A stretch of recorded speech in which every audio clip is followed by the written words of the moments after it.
entrepreneurship, as we all know, is a difficult journey. It's a lonely journey, right? There's a lot of risk involved. You never stop learning. In fact, if you think you're done learning, you're already irrelevant. You're over.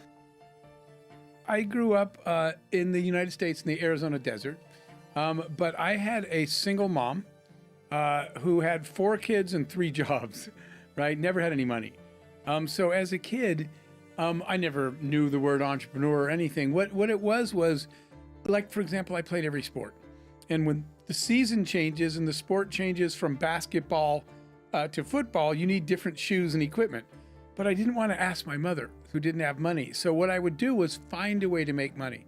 I literally remember one time as a child, I walked to somebody's house, knocked on their door, and he said, "Can I help you?" And I said, "Your garage is embarrassing."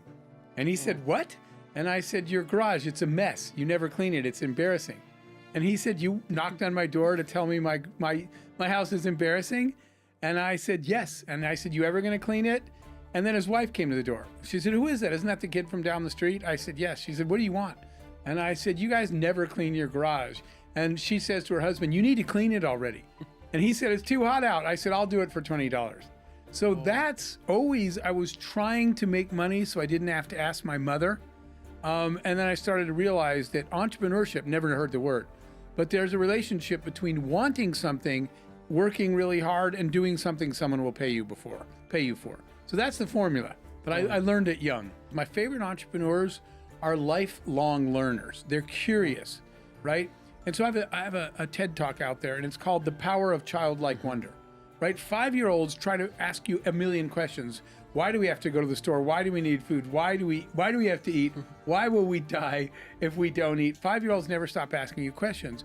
My favorite adults and the most successful entrepreneurs are the ones that don't lose that childlike curiosity. How does that work?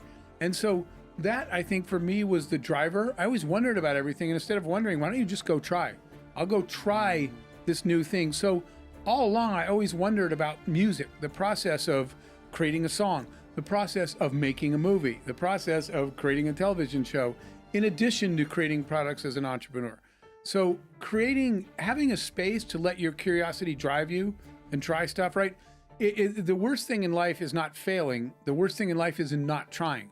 Because then you spend your whole life wondering if that would have worked. I've always been curious. I've always liked learning. And I've always said, I'm just going to go find out how that works.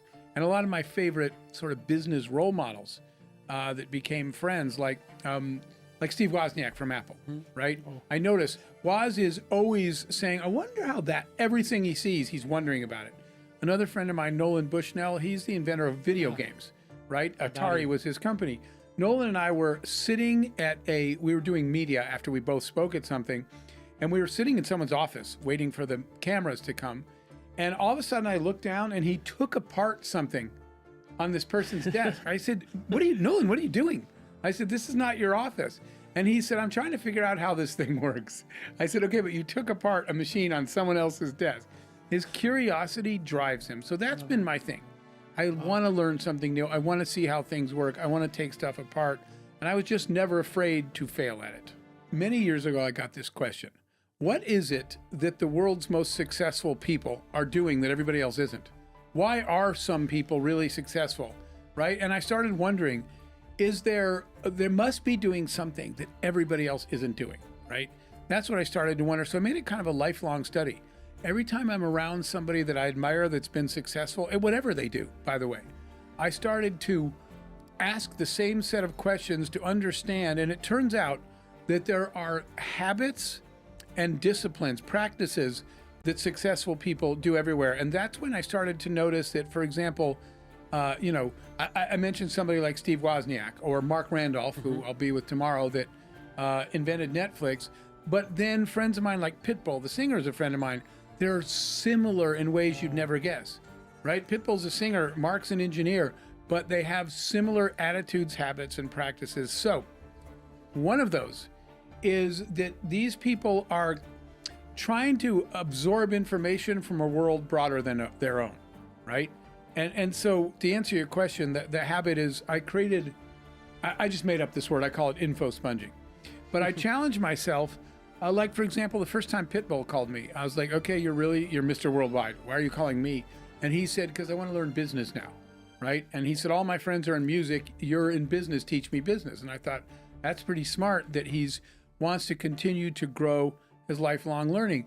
The most successful people don't just study in their field. They look to see what everyone else is doing. So really quick, info sponging, the idea that I created was every day, I'm going to challenge myself to learn one new thing every day, but here's the important thing that I don't need to know.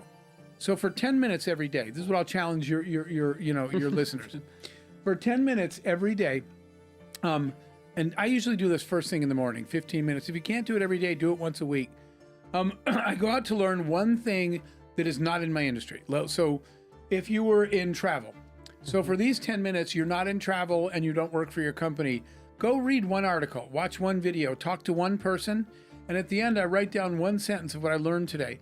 But when I write it down, I'm like, I have no idea what that even means, right? Today. But I want you to think of knowledge like puzzle pieces. If I gave you a piece of a puzzle and I said, Jorge, what is this? You'd say, you gave me one piece, Jeff. If I gave you 2 or 3, you wouldn't know. But if every day I kept giving you pieces out of the box of the puzzle and you moved them around the table, one day you would call me, right? And you would say, oh, this is a cathedral. That's what it's going to be. You would see the pattern forming. That's what the most successful people do with knowledge. They collect bits of knowledge and they push it around the table and they, oh, I see a trend coming that no one else sees. So info sponging, learn one new thing a day that you don't need to know. Write down one sentence of what you learned, and then some days just stare at that list, and you will start to see patterns before anyone else sees them. Connect the dots, and you apply them in a way that before anyone else saw it. And that was the common element when I saw these successful people. I was like, how'd you get there? And I realized something, because they were studying the world and connecting the dots before anyone else connected them. The worst was people telling me, that's a great idea, go for it. Okay, and I'll tell you why that was the worst advice. Because they were giving me their opinion and validating mine. And I have this board where I write down the lessons that I've learned. Mm-hmm. And I'll tell you the lesson from that, of it being wrong. One day I wrote down, we get our advice from proximity, not relevance. And the reason I said that is I was listening, I was getting advice from people whose only qualification is they're near me. It could be husband, wife, mother, father, brother, sister, your best friend. So the people around me were telling me that's a good idea or that's a bad idea. And I was getting advice from them because they were the people around me. And then one day I realized, wait a minute, somebody, actually it was my mom. My mother was commenting on some internet idea I was telling her about. And my mom was saying why she didn't think it was a good idea. And all of a sudden, I thought to myself, so that actually was bad advice. She was saying, don't do it, it's a bad idea. But what I realized was, I said, Mom, you're telling me that because of all the internet companies you built? My mom's like, I never built an internet company. I'm like, exactly. And then I realized, Jeff, it's your fault. Why are you listening to the wrong people? So advice from people who are not relevant to your market. If you're building a travel product, don't listen to your best friend unless she is a person that travels all the time and knows a lot about travel. That was the bad advice. The best advice was when I had a mentor that told me, it's never about you. It might be your idea and you might be the founder, but the only path to success is through building a team of people smarter than you around you. So I originally thought it's my idea. I'm the founder, I'm the creator. No one can do it better than me, whatever, all that crap. And the truth is, one day somebody said, you will never get anywhere until you surround yourself with people smarter than you. So that's the best advice I ever got, was stop trying to build a company and spend more time building a team. They'll build the company. You never stop learning. In fact, if you think you're done learning, you're already irrelevant. You're over. You never, ever stop learning, and you can always be mentored, because there's still something you don't know how to do, you've never done, and somebody's done it successfully that you can learn from. Entrepreneurship, as we all know, is a difficult journey. It's a lonely journey, right? There's a lot of risk involved. You alienate people that, are around you. If you're going to do all that stuff, it better be taking you somewhere you want to be. So when you pick a mentor that you say, I want to wind up where she is someday, that's how you select your mentor. Find someone you want to be like someday. I don't care how old you are. Somebody you want to be like when you grow up, and reach out to that person to be your mentor. What the hell do you think you're building with these AI systems? Like, what is this? Because the others, from what I've seen, do not strive for truth. What do they strive for? just before we started. You said Yeah. you were up till 4 in the morning. The XAI Data Center, Supercomputer Center, beginning installation to start of training in 19 days, which is the fastest that anyone has ever gotten a supercomputer to train.